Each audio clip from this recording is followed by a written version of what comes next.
ചില വാർത്തകൾ കേൾക്കുമ്പോഴേ നമ്മൾ ഏത് നൂറ്റാണ്ടിലാണ് ജീവിക്കുന്നതെന്ന് പോലും നാം ചിന്തിച്ചു പോകും. ഈയിടെ മലപ്പുറത്ത് നടന്ന ഒരു വാർത്ത വളരെ വിചിത്രമായി എനിക്ക് തോന്നി. ഒരു മതപണ്ഡിതനാണ് ഈ കഥയിലെ വില്ലനായിട്ടുള്ളത്. അയാളുടെ ഭാര്യയെ 5ാമത്തെ പ്രസവത്തിന് ഇയാൾ ഹോസ്പിറ്റലിൽ കൊണ്ടുപോയില്ല. അയാൾ ആ പ്രസവം വീട്ടിൽ തന്നെ എടുക്കുകയാണ്, ഒരു വയറ്റാട്ടിയെ വെച്ചിട്ട്. അതാണ് ഞാൻ പറഞ്ഞത്, നമ്മൾ ഏത് കാലത്തിലാണ് ജീവിക്കുന്നത് എന്നുള്ളത്. ഇപ്പോഴത്തെ ഒരു കാലഘട്ടത്തിൽ ആരും വയറ്റാട്ടികളെ വെച്ച് പ്രസവമൊന്നും എടുക്കാറില്ല അല്ലേ. അപ്പോൾ ഇയാളൊരു മതപണ്ഡിതനാണെന്ന് ആലോചിക്കണം കേട്ടോ. അപ്പോൾ എല്ലാ മതത്തിലുണ്ട് ഇതുപോലെ വിവരക്കേട് മാത്രം പറയുന്ന ചില മതപണ്ഡിതന്മാർ, ചില അന്ധവിശ്വാസങ്ങളിൽ മുഴുകി പൊട്ടക്കിണറ്റിലെ തവള പോലെ ഞങ്ങൾ പറയുന്നത് മാത്രമാണ്, ഞങ്ങളുടെ ശരികൾ മാത്രമാണ് ശരി എന്ന് വിശ്വസിക്കുന്ന ചില പൊട്ടക്കിണറ്റിലെ തവളകൾ അതെല്ലാ മതത്തിലുണ്ട്. അപ്പോൾ ഇവിടെ ഒരു മതത്തിനെ വിമർശിക്കാനൊന്നുമല്ല കേട്ടോ. എല്ലാ മതത്തിനും അതിൻ്റെതായ നന്മകളും തിന്മകളും ഒക്കെ ഉണ്ട്. അപ്പോൾ ഇവിടെയും ഒരു പണ്ഡിതൻ, ഒരു ഉസ്താദ്, അയാൾ ഇത്രയും ഒരു വിവരക്കേട് കാണിച്ചപ്പോൾ നഷ്ടമായത് ഒരു ജീവനാണ്, ഒരു കുഞ്ഞിന് അമ്മയാണ്. അപ്പോൾ ഇയാളുടെ 5 മക്കളുടെ ഉമ്മയെയാണ് ഇയാളുടെ ഒരു അനാസ്ഥ മൂലം ആ ഒരു ജീവൻ നഷ്ടപ്പെട്ടത്. വെറും 35 വയസ്സ് മാത്രമേ ആ സ്ത്രീക്കുള്ളൂ. ഈ 35 വയസ്സിനിടയ്ക്ക് 5 പ്രസവം, അതും ഈ 5 കുട്ടികൾ വലിയ ഒരു ഏജ് വ്യത്യാസമൊന്നും ഇല്ലാണ്ടാണ് പ്രസവിച്ചിട്ടുള്ളത്. അപ്പോൾ ഒന്ന് ആലോചിച്ച് നോക്കി, എത്രമാത്രം വീക്കായിരിക്കും അല്ലേ ആ സ്ത്രീയുടെ ഒരു ശരീരം എന്ന് പറയുന്നത്. ഒരു പ്രസവം തന്നെ കഴിഞ്ഞാൽ നമുക്കറിയാം എന്തോരം ബുദ്ധിമുട്ടുകൾ ഉണ്ടെന്നുള്ളത്, മാനസികവും ശാരീരികവുമായിട്ടുള്ള എന്തെല്ലാം ബുദ്ധിമുട്ടുകൾ ഉണ്ടെന്നുള്ളത്.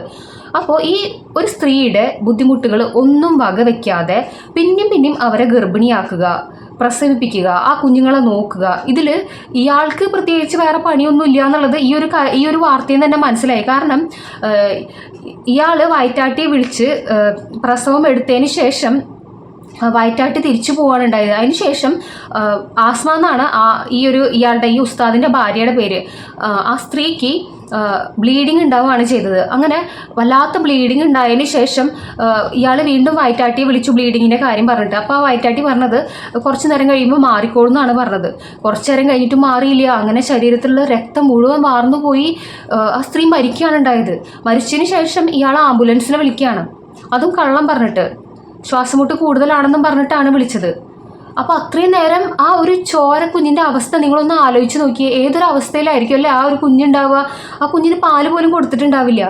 സത്യം പറഞ്ഞിട്ടുണ്ടെങ്കിലുണ്ടല്ലോ, ഇയാളുടെ ഈ ഒരു കൊടും ക്രൂരത കാരണം ആ കുഞ്ഞു പോലും ജനിച്ചു വീണ ഈ ഒരു അവസരത്തിൽ എത്രമാത്രം ബുദ്ധിമുട്ടി കാണുമല്ലേ. ആ ഒരു സമയത്തൊക്കെ ഇയാൾ ഈ കുഞ്ഞിനെ ഒന്ന് എടുക്കുകയോ ആ കുഞ്ഞിനെ ഒന്ന് ക്ലീൻ ചെയ്യുക പോലും ചെയ്യാതെ ആ കുഞ്ഞിനെ അമ്മയുടെ അടുത്ത് തന്നെ കെടുത്തി എന്നുള്ളതാണ്. വല്ലാത്തൊരു മരണമായി പോയല്ലേ ആ സ്ത്രീയുടെ. ആ 5 കുഞ്ഞുങ്ങൾക്ക് അമ്മയില്ലാതായി പോയി.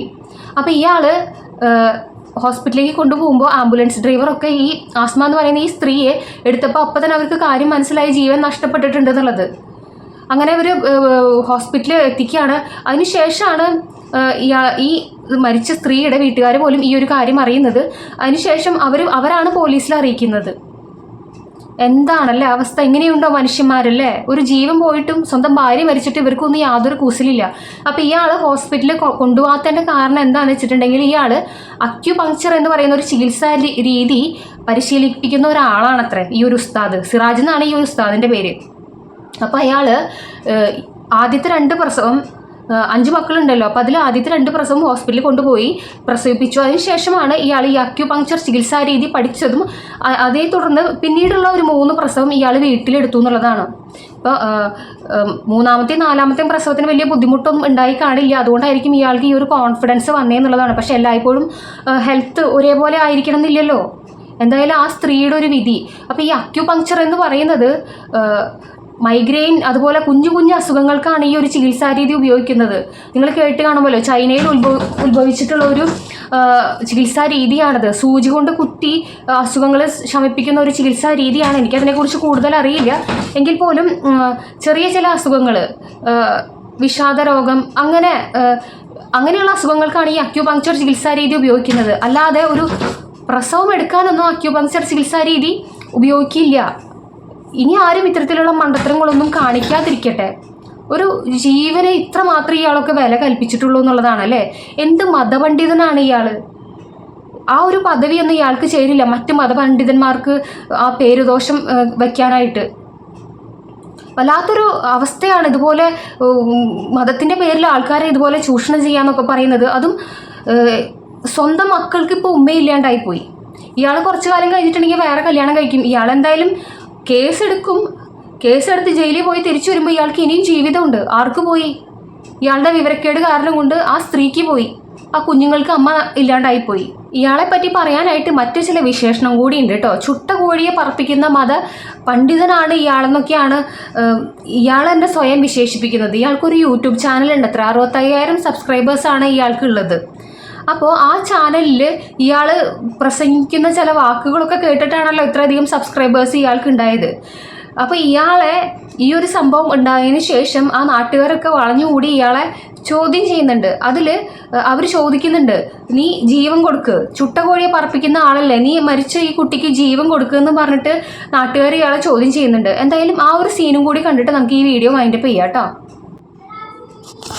ജീവൻ കൊടുപ്പിച്ചാണ് നിങ്ങളുടെ ചുട്ട കോഴിയെ പറപ്പിക്കുന്ന ആളല്ല, ഞാൻ കൊള്ളത്തി ജീവനാണ് നിങ്ങളെ പറഞ്ഞിട്ടേക്കാം.